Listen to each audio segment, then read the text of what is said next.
Worried you're hallucinating? Hey, there's an app for that.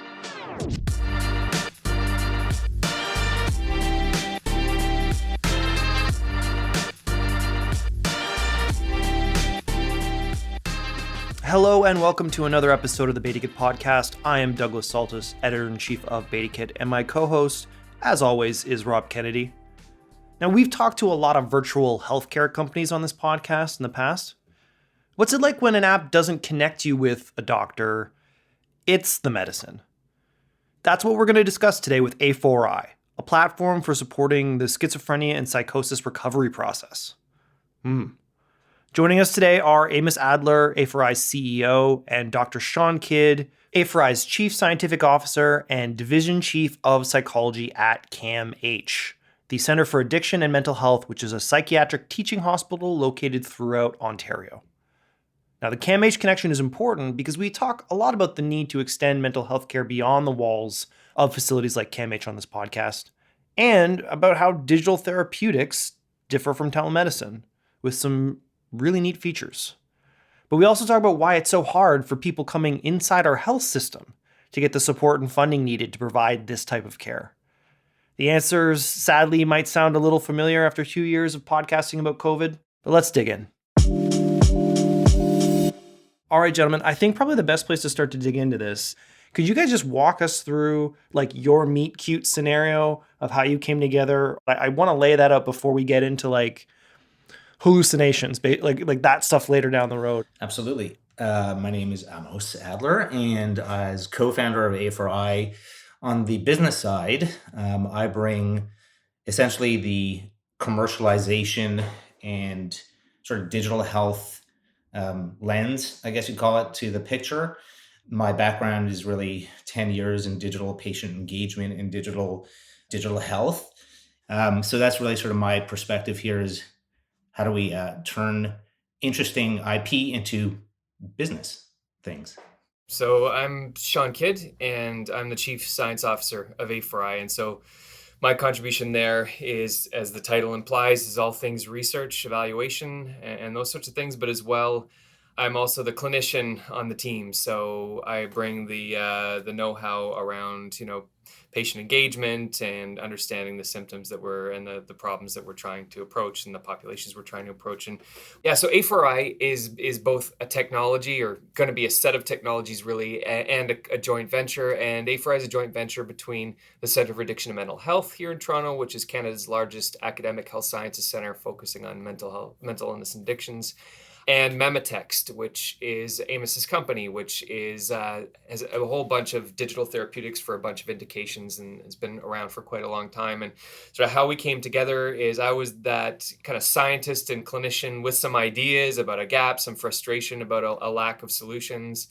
And we're very fortunate at CAMH to have what's called a tech transfer office, which has a group of really great people who are very expert in things like IP and partnerships with companies like Memetext, and how you navigate this realm, this kind of fuzzy realm between we have access to and treat a lot of patients. We've got a lot of scientists, we've got a lot going on, but we can't really build technologies so well, and be able to commercialize in many ways. So we're kind of like the sound of one hand clapping in a space like this. Claire Wisniewski is the director of the tech transfer office. She was out at a conference, I think it was Bio, 6 years ago, something like that. But she was meeting with a lot of folks in this space and had in the back of her mind, we talked quite a bit about this concept. And she ran into Amos and got talking about Memetext and what they do. And she mentioned me and some of my ideas and thought, like, let's get together. Let's chat a bit. And I remember Amos's, the Memetext offices were in the basement of the Mars building.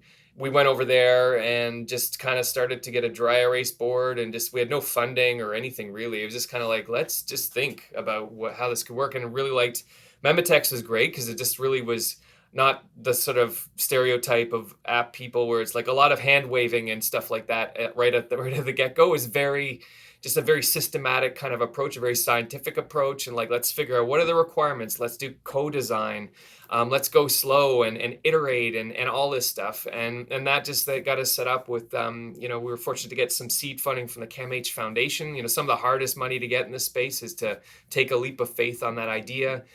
And that set us off down this road, which is like 5 years or so now. We've gone from that seed funding and early beta work through to a federally funded randomized controlled trial, validation sites. We've got our first customer in Riverside, California, got patents in progress and going the route with the FDA and just all kinds of good stuff has been growing out of this. And, even though it feels a little glacial at times, is when you look at like 5 years and what we've done, like an awful lot's happened. And that's been the marriage. It's been a great partnerip between, and it's new territory for CAMH too. I think at first, some of the CAMH lawyers are like, oh my God, what do we do with this?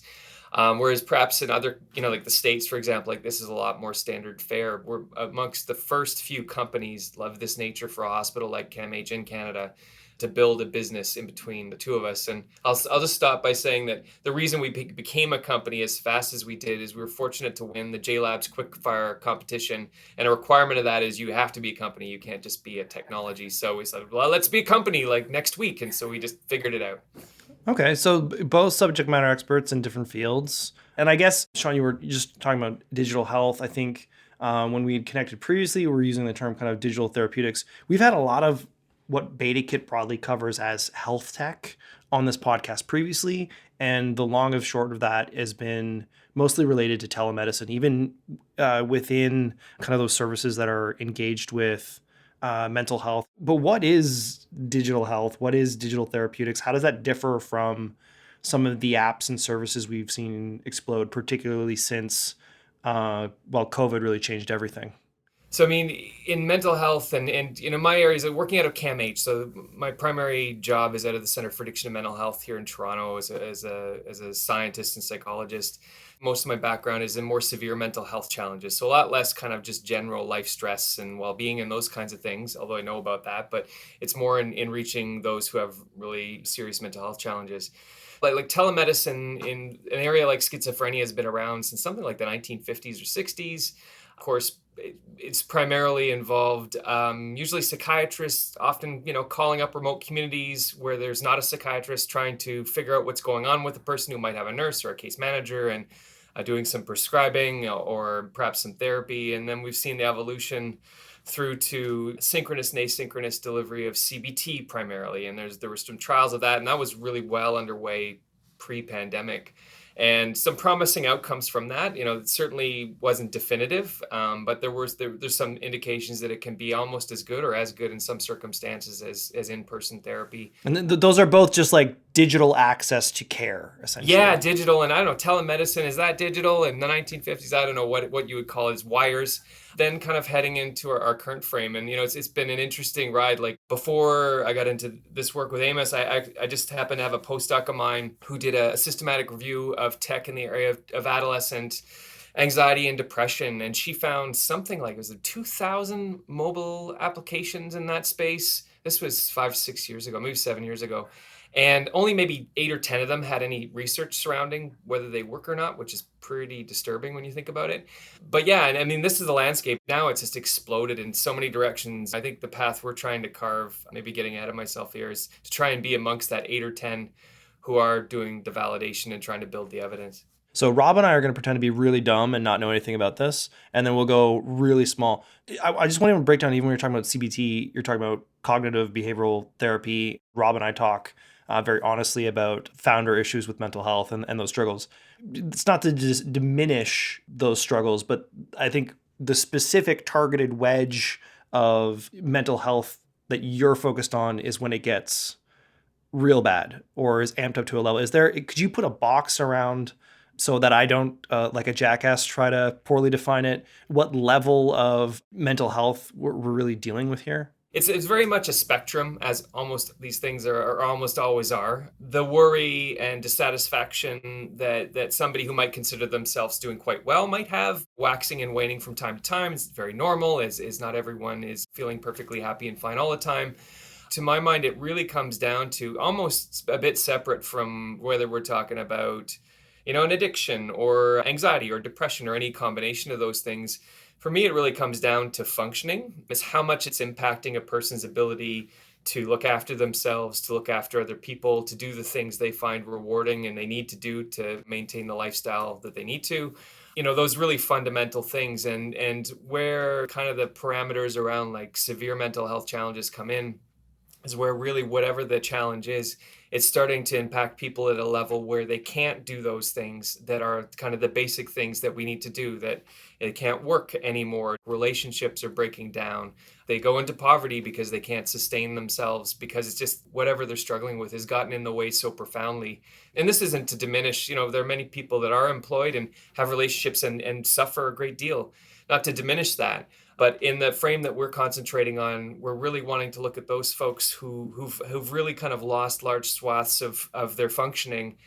And also in the mix too is how much a person needs professional help. And that's where, with conditions like the ones we're looking at, it can be extremely difficult to try and carve a recovery path without professional help. I mean, it's possible, but without psychotherapy, without medication, without all of the case management, all these structural supports, it can be just really, really difficult. And that's where we try and insert ourselves, is to try and facilitate that, offer something useful as a standalone, but really fundamentally facilitate engagement with care providers. So that physiotherapy component for a mental health dynamic of always having someone there kind of managing and directing either your recovery or I guess mental health strengthening or something. I guess I'm always trying to equate this back to like a muscular thing, because that was my breakthrough in mental health. It was like, if I see my brain like a muscle, I feel a lot better about it not functioning a priori to my like will or anything like that. But So I'm not a clinician, and so I can break it down in terms of the way that, from turning it into technology or sort of dealing with it in a lay kind of way, is some of the functional elements that we're trying to deal with, rather than sort of with the rest of the mental health sort of pack, are things like delusions and audio hallucinations, hearing voices. We're getting into functioning areas that are really debilitating, right? So it's not so much those things that can be handled on your own. There's generally, as Sean's saying, like a need for a link to a clinician. And just to also sort of touch on the difference between the telemedicine and the digital health versus digital therapeutic, that's also a spectrum, right? So the telemedicine piece of having a person speak to another person is really that sort of characterization, whether it's via telephone or via video call or whatever it might be. The digital health or digital patient engagement tool, and then differentiating that from a digital therapeutic, is there's also a difference there, because you can have a digital patient engagement tool or digital support tool versus something that is validated and has a claim. So this digital tool can create an outcome in a person, making sure they take their medications or providing them with some educational information. it's not a reminder, it's not a connection to your therapy, Exactly. it's part of the therapy. That's exactly it. It's like your physio analogy is, this is a tool, like one of those exercises that is built into the technology. And because you have all this access to amazing technology, there's so many new things that we can be doing with that, especially with things like, machine learning and diagnoses and predicting things and all of that kind of stuff. So I'm curious then, if you've got this sort of continuum of problems, mental health there's lots of stuff, even in the bucket that you described, Sean, right? Like there's just like so many things. And then you couple that with, when it comes to creating healthcare apps where you're actually promising outcomes, and I guess it becomes a therapeutic, you need to show, like, do studies and stuff like that. So it's not just good enough to put an app up on the app store and say, like, we help with these things. You have to then legally prove or like researchally prove that thing. That gives you another hurdle. So how do And if you want reimbursement for that, if you want to get paid That's from a whole health other system, We'll be getting that a little bit down the road, but I think it's so important, to Rob's point, like we're kind of locked in here on defining our terms and what they mean and their implications. And how much of this is us also not being clinicians? I think we should probably state that for the record. And how much is it a lack of clear terminology in this space, or obfuscation related to things claiming they are what they're not? to my mind, it's all of the above, right? So It's where does marketing meet reality, right? And when people are out there talking about, like in Canada, it's not really as much of a thing so far, but there are many companies and apps in the States that are claiming to be digital therapeutics or having that sort of moniker, but just sort of jumping on the wave of the moment with that. But yeah, so that definition, there's like the DTX Alliance and various sort of digital therapeutics. There's actually a Canadian version of that, I believe, too. And those definitions are really around the validation and then the sort of and the regulatory pathway that's involved with that. So once you have a claim, you validated that claim, and also how do you get the FDA to say yes, what you're saying is legit. How many studies did you do? Not just what did your study show, but how was your study structured, all that kind of stuff. That's sort of the pathway to a digital therapeutic or software as medical device designation. So there's two things. One is like you have to triangulate. So how did you triangulate all the things? They're like, I can actually do research on the things. These are the space of mental health issues I can actually attack. And then you said FDA, that's American, in both Canadian and I guess American, if that's your next market or first market or second market. Where do these all intersect? How did you pick the focus area? So I guess the question would be, and we do get asked, like, why schizophrenia? Why the schizophrenia spectrum? Why start there? It's an illness that many people will have, ideas about from usually the media or films, which often really badly stigmatize people with that diagnosis. Some people have folks in their family or friends that have had a psychotic illness and kind of really have seen viscerally the effects in people's lives. But where this came from is so in a few places in my own work. So like I mentioned, I do these kind of outreach-based behavioral clinical trials. There were things like an electronic medication dispenser a colleague in Texas was using in her trials, Don Veligan, and it was really helpful for people. It would kind of spit out the right meds at the right time, a little reminder, and it helped address a problem of people who have, some cognitive challenges and poverty, having heaps of medications expired and redundant on a table someplace. So that was kind of exciting. People in our clinical trials, especially younger people with psychosis, were often wanting to text. They didn't want us to email or telephone them and, all that kind of stuff. And so they had phones, they want to use them. So there's that. And then clinically, I would do a small bit of clinical work in the mix. And right before we kicked off with A4I, I was working with a young guy who's taking his medicines. And it really wasn't helping him an awful lot with his hallucinations, primarily very disturbing, intrusive, awful hallucinations happening all the time, and delusions too, but mostly hallucinations. But he'd bring in his phone just with like a native app and play me a recording of his apartment. Say, do you hear stuff here? He's trying to figure out, is it people yelling in the hall? Is it in his apartment? He's trying to figure out with his phone, and you trying to use the calendar, just trying to use his phone to help himself. And I thought, there's got to be something. I just done this review where there's, if you've got mild depression or anxiety and you're an adolescent, you've got 2,000 options, probably most of which don't work. So I had a look and saw there was nothing. For a guy like him, zip. It's like, well, why not? And so that led a whole bunch, I'll spare you the long story, but a lot of conversations and then a connection with Amos through our tech transfer office at a meeting. So getting to the why schizophrenia, a few reasons. One, as I mentioned, is it's an empty space. Like there's nothing much compared to God help you if you want to help people become more mindful and try and build a thing. I don't know how you would find your way through the crowd. But here you've got a lot of space to work. And also schizophrenia, it affects broadly when you consider the spectrum. It affects a small percentage of the population, couple of percent of the population, let's say. It's one of the most costly illnesses on all fronts. It's very costly for hospitals. As a single diagnosis, it's one of the highest per person cost illnesses to get, and because you're long periods of time in the hospital, that kind of thing. A lot of service use, breaking away from employment, and it's catastrophic in people's lives. For a lot of folks, it's a terrible illness in the sense that for the majority of people, they're kind of just getting their life started in their mid-late teens or early 20s.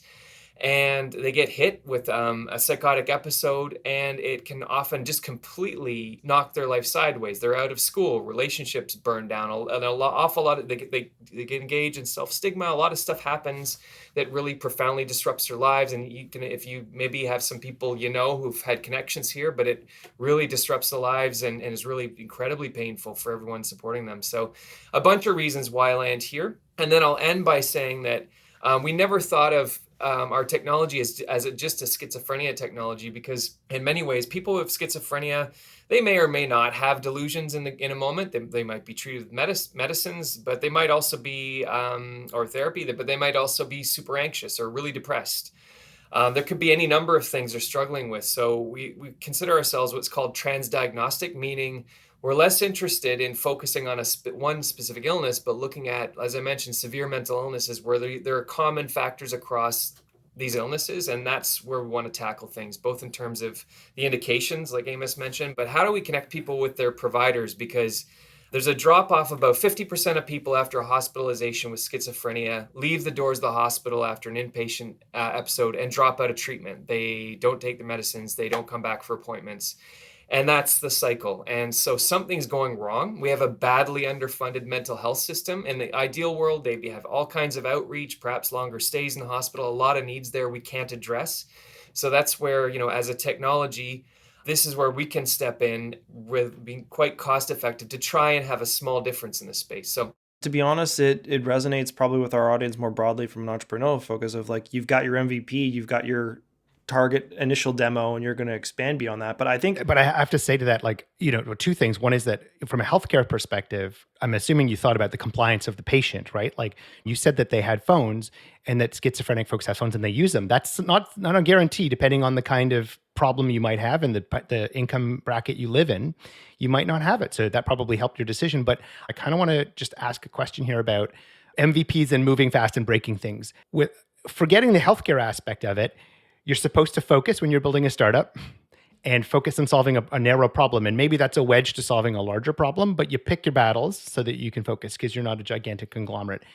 Couple that with the fact that it's a therapeutic thing. So you can't break things because breaking things is breaking people. And then if you're doing a study or if you're trying to mathematically prove this true with statistics and time and doctors, this takes time. So you can't just throw a thing out in the world and run it and see what happens.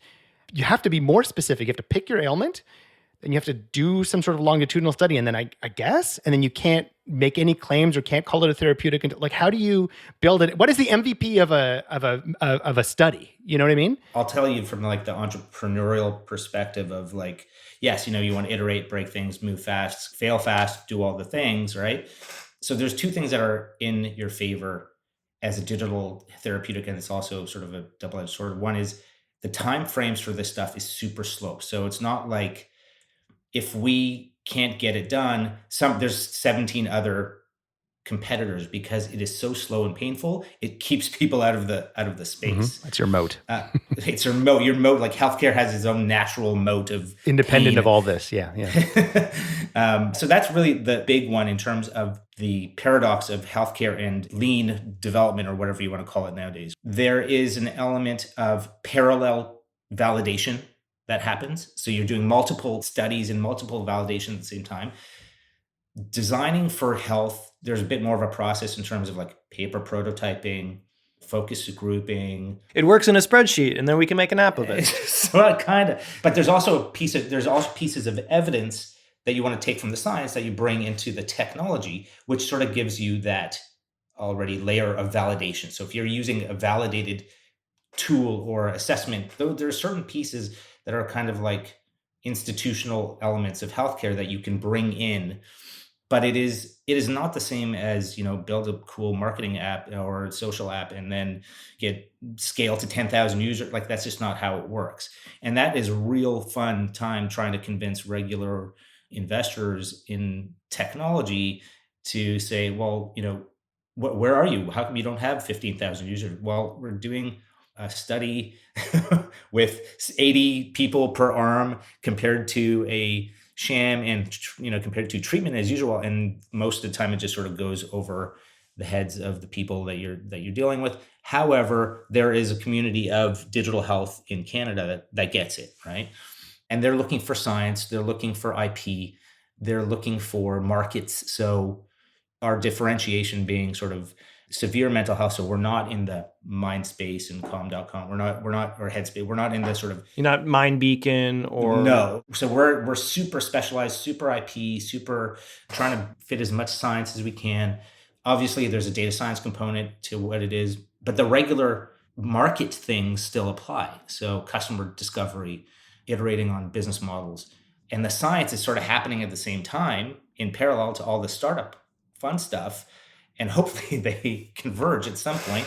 And that's really the challenge, right? Is like, because it doesn't follow the same rules as but you still have to sort of play by them.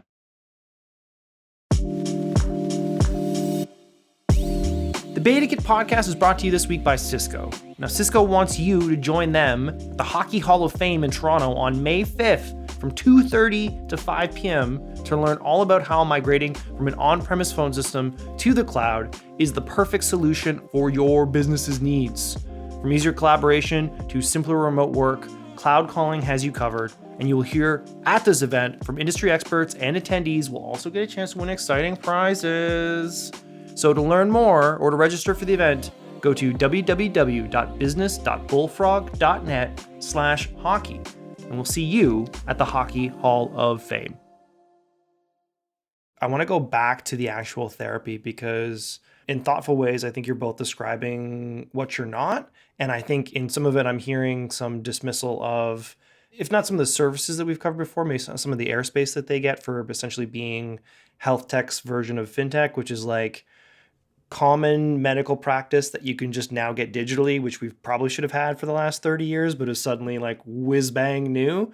You're a step further in that process in terms of being therapy. But like, what does that therapy look like? Can you actually give us, now that we've locked in on the MVP, what those product features are, what that experience is? And let's even go back to the hallucination component, because I think when we were talking previously, we talked about this ambient hallucination feature. And I just love for you to walk us through how the actual app serves as therapy for some of these different cases.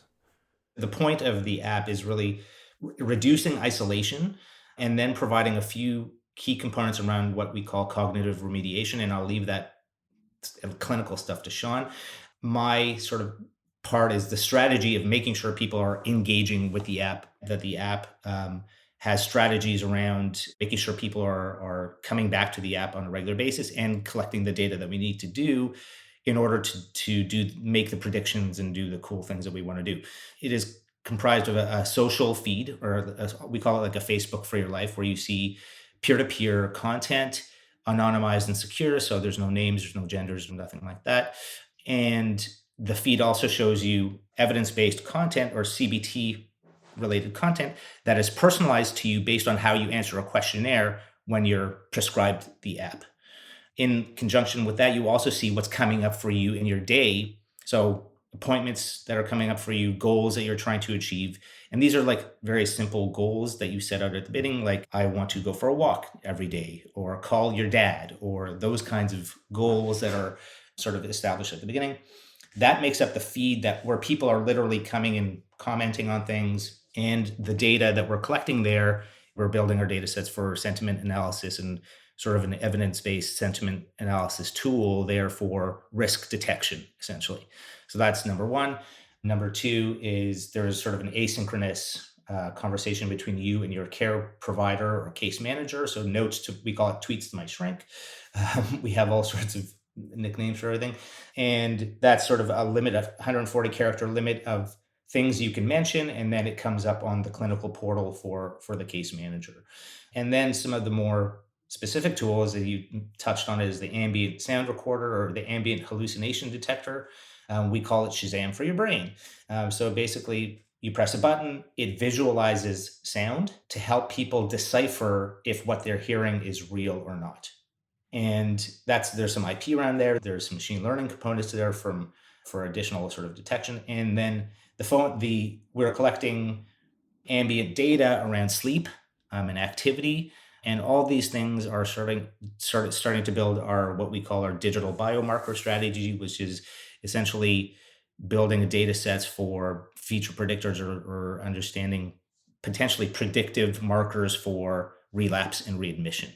So how can we have the case manager, and there's full transparency when people sign up, they know that somebody's connected to them and sort of monitoring this, so that if there's any risk of relapse, somebody does some outreach, and we can start to take some steps towards whatever has to happen from getting ahead of it perspective.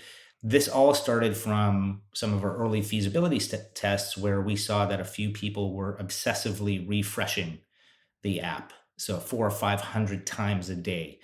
And that was starting to look at what are some of these more objective metrics rather than just people like sad face emoji versus happy face emoji. Like what are the things that can be somewhat predictive there? So it's a number of different tools, but sort of the therapeutic pieces are really around cognitive remediation, sort of helping people decipher those things, and then helping people deal with things like disturbing thoughts and those kinds of. Sean, did I kind of capture Well, it? even just stop there, just to underforce this. I think the scale of the severity of maybe the mental health that we're talking about here is like most mental health conversations are usually around managing something that you feel or think a priori, like before experience.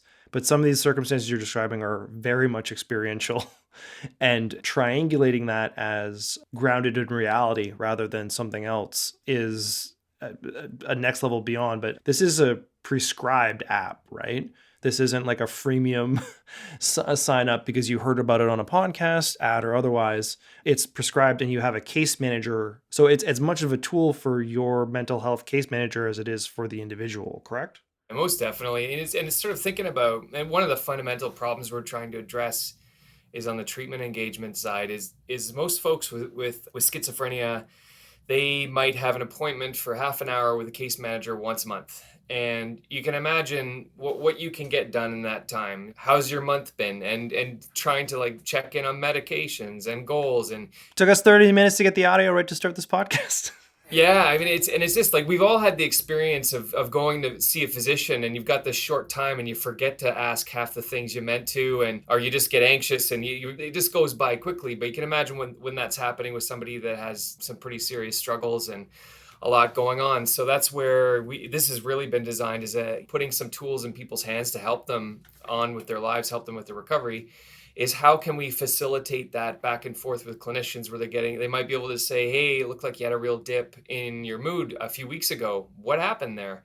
And we know from loads of evidence from all areas, including things like cancer, that if you feel like you're better connected with your clinician, you're on the same page, you agree about the treatment plan, everything is a lot better. And that's what we're trying to crack here. Things like access to service. CBT for psychosis, many big randomized trials show great effects for people's symptoms of psychosis. Maybe 2% of people with psychosis ever get it. At that level, it's like, okay, well, what are we doing? And that's where, I've tried to develop here. Amos mentioned kind of the CBT-based content is we can. It's not going to be as good as having a therapist you go see every week, but what we can do is distill down some straightforward CBT strategies that just pop up for a person a few times a day, just stuff to think about and try. And I think that really resonates for me as someone who's familiar with the work that CAMH does, particularly given the circumstances which most people engage with CAMH, is when the bad thing already happened, when something's broken, rather than building a pipeline or a funnel to prevent the in-person engagement when that is the last recourse or something like that. Yeah, and like thinking about the predictive piece with a severe challenge like a psychosis is when things go sideways, and often it happens quietly. People just get more and more isolated, or just things start to slide. Many people are socially isolated, impoverished, and don't have all the connections that many of us might be very fortunate to have, where you have those people around you saying, oh, wow, something's going on. We need to help you out. When things go sideways and a person gets really unwell and has a crisis, is many things can happen. Police can get involved. They can be off to the ER. They can lose their housing, lose their job. Relationships can implode. I mean, a lot of really heavy stuff can happen that can take ages to reestablish and get back on. And so any opportunity we have to get a bit of a signal, even just a few weeks ahead, is maybe there's a window there where something can be cued for a case manager who might reach out to mom, who might do a bit of outreach with the person and get ahead of something that might be avoidable. Not all the time, but maybe sometimes. My understanding of schizophrenia, again, I'm not a doctor, but it's interesting because my understanding also of schizophrenia, the drugs for mitigating schizophrenia can be really shitty, and the folks that they go off their drugs because the side effects of the drugs are really crappy. So you could probably, I think that's a clinical term. Crappy, shitty. Yeah, I mean, and it's a balance. There are some pretty heavy side effects, often metabolic side effects. So putting on weight or feeling kind of like slowing cognitively. I mean, there's a lot of these different So you things can that can detect, happen. you can ask for those kinds of things, no? And then say, oh, they're off the drugs without them saying they're off the drugs kind of thing. Is that like a, Yeah, and it's, I mean, part of it can be a challenge. And as well, for many folks, like nobody would want that or to be on these medicines or be necessarily even seeing a psychiatrist and these sorts of things. And part of a bit of a catch-22 here that's a challenge is often when when treatment's effective, your symptoms have dropped right down, you're feeling better, the voices are gone. I mean, that's a time when anyone would be like, okay, next step, let's get off these things. And it's a really delicate dance. Like some people, there's a proportion of folks that can carefully back it off and leave those medications behind and find coping strategies or the symptoms have remediated. But there's certainly a substantial proportion that need to be on these medicines for most of their life. I've had that with my anxiety. I've had years of anxiety. I was on drugs. I said to my psychiatrist, I think it's good. It's been a very long time. Let's go off the drug, bang, back into horrible anxiety land. He's like, yeah, my patients, every 10 years they come back and they're like, I don't think I need these anymore. And then after a year, they have to go back on them. But I'd love to go about your business model. You mentioned a couple times about billing the province or billing the state around this. Whoa. On province. Go easy. Okay. So, well, that's what I wanted to talk about, which is like, are you kind of screwed as a quote unquote, health tech startup in the sense you're like, there's one person who can pay for this. I can't charge Rob out of his benefits. I can't charge Rob out of his pocket. I can't charge the HMO in the state. Does that calculus factor into what market you go to market in? How you think about billing? You totally nailed it there in terms of you do have to factor in where you're going to start your business. And also there are a couple of different pathways, and digital therapeutics are sort of all over the map at the moment in terms of nobody's really validated a single knock it out of the park massive business model. It's happening, but it's all over the place. So, Canada, if you want reimbursement, you're primarily focused for digital therapeutics, not for virtual health. Virtual health got the big boost over COVID, right? Well, but they're still wary of that being rolled back because that was an emergency provision, and we've spoken to in some some people provinces, Quebec, it was. Expecting it that those billing codes, which somehow fundamentally equate to regulatory approval, because like if you can charge for it, you must be good. Are being rolled back. Yes, and that was like the big home run for a couple of companies, right? The only other alternative in Canada at this point is the private plans, the Sun Lifes, the Green Shields, all those guys, and or the employer. So employers are sort of big, and that's kind of the same thing with the private payers. It's sort of the same spot. Then you get into like EAPs or some of the Mercers and whatever, and that really depends on a lot of different. That's a whole other podcast, right? In Canada, without the billing code, will a private something? Yes. Are they legally allowed to pay for a therapeutic? Yes, they are. Yeah. They can cover what they deem as worthy or helpful or aligns with their business. And in model. your case, it happens to be medically accurate and works. Yeah, by coincidence. Yeah, exactly. Yeah. It's really a business question rather than a health question. Let's call that what it is, right?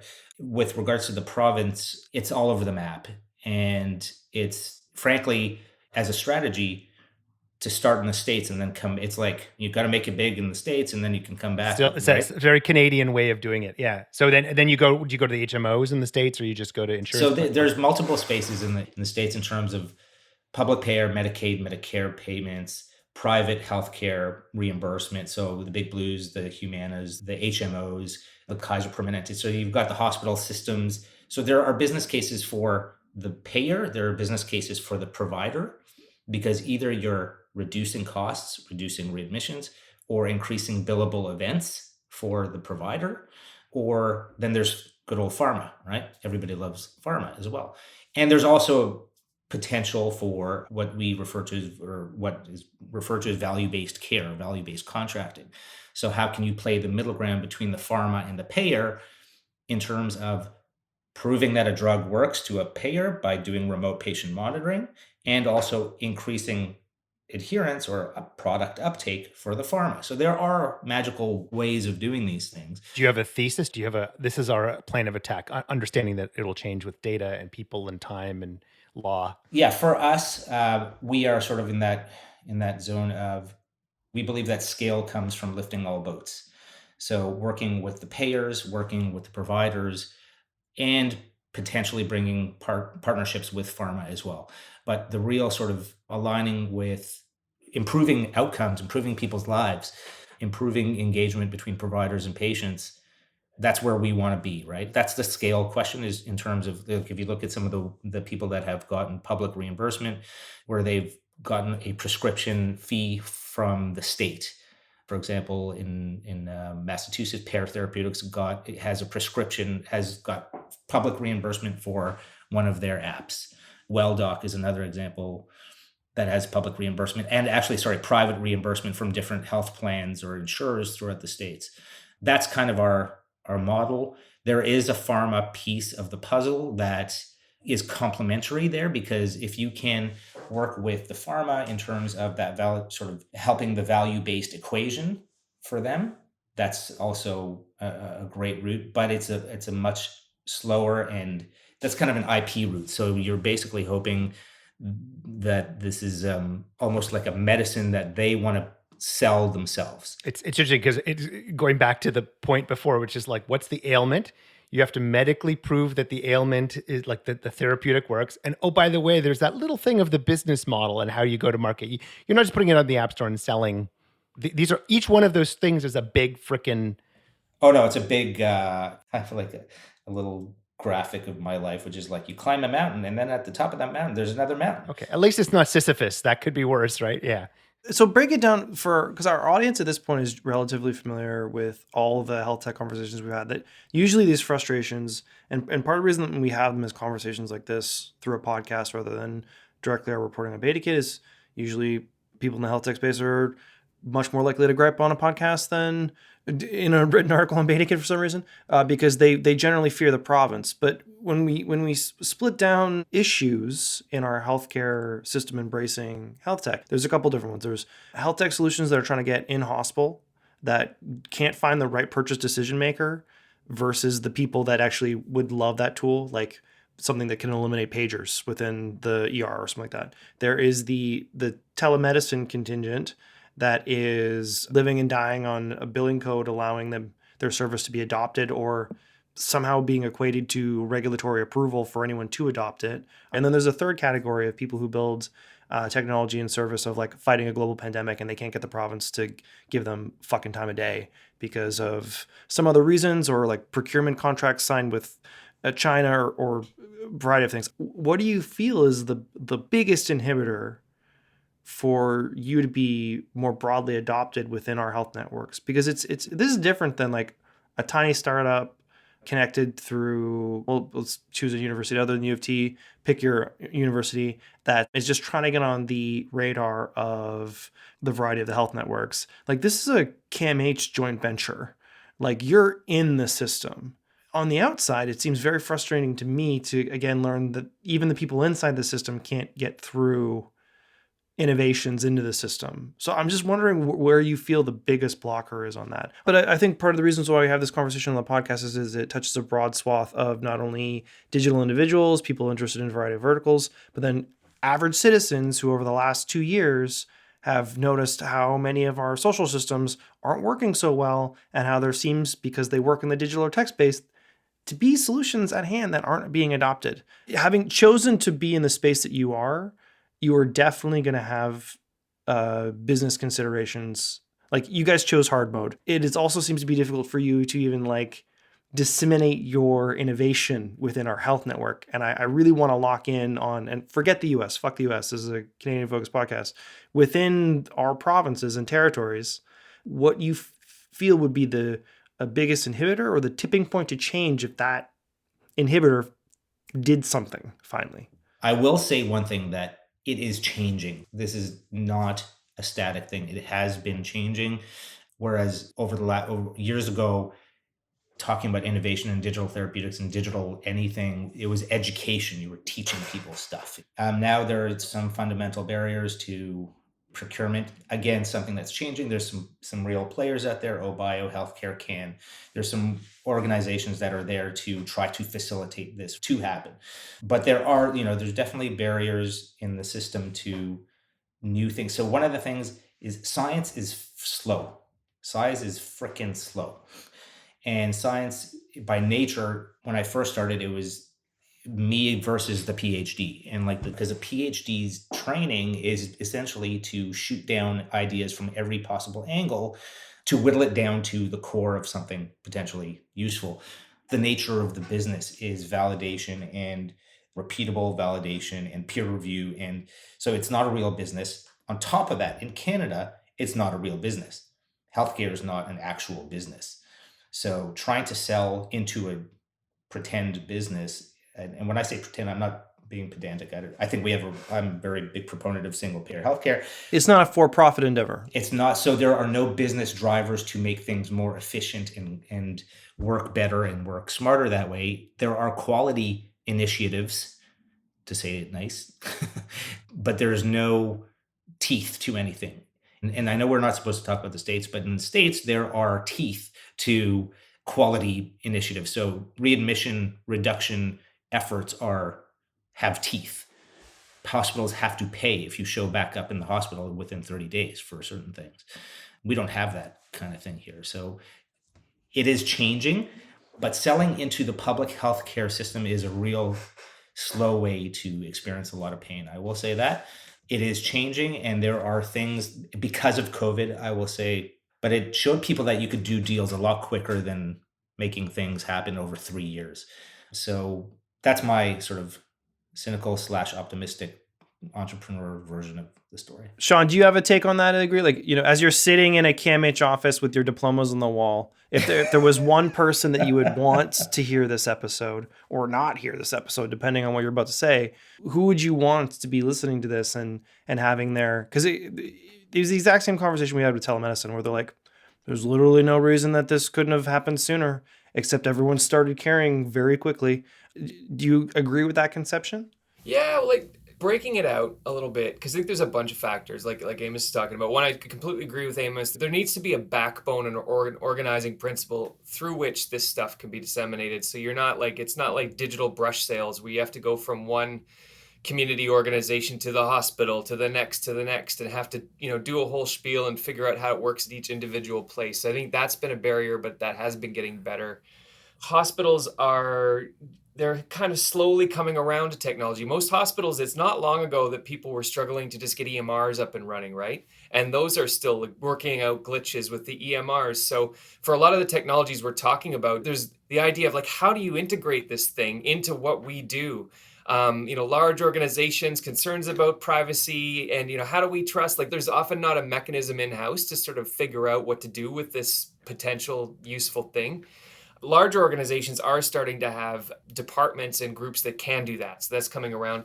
Another thing that's, I think, spoken about a lot less is right now in our current state, and this is not just Canada, it's many jurisdictions, perhaps all around the world, we are fundamentally underfunded to meet the needs and demands on the mental health front. We don't have enough people. We don't have the facilities. We can't do, because we know many evidence-based interventions. In fact, if we could do all the evidence-based stuff for schizophrenia, for example, that we know works, we might not even need A4I. It might be redundant. If we could do high quality supported employment, good outreach. All of, CBT for psychosis forever needs it. All of this might actually, obviate the need for something like A4I. But what that leads to is, and you see this in digital health where in some well-funded randomized control trial, hey, it's looking pretty good.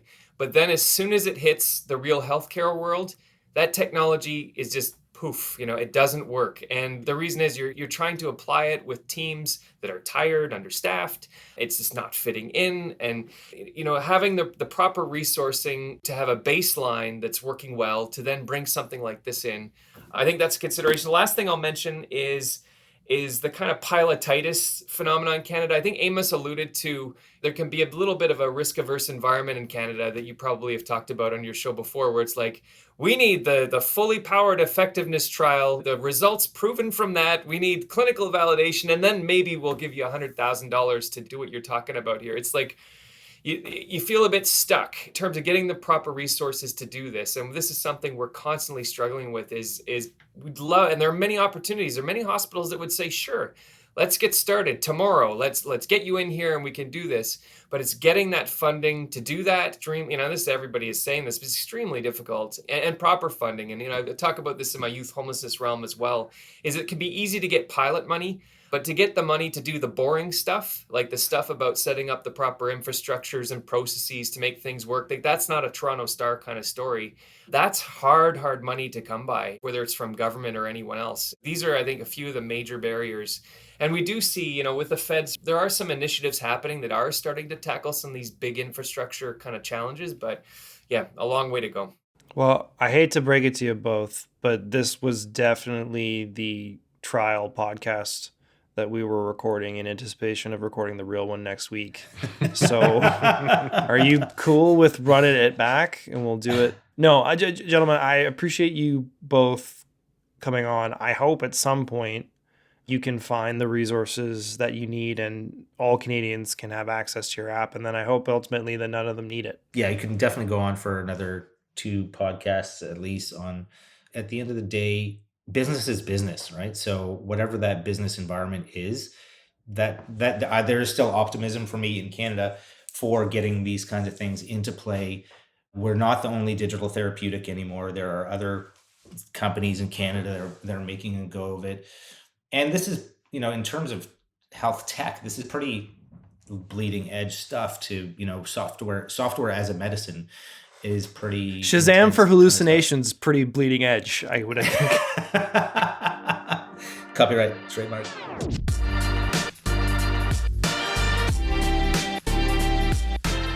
The Beta Kid podcast is produced by Beta Kid Incorporated.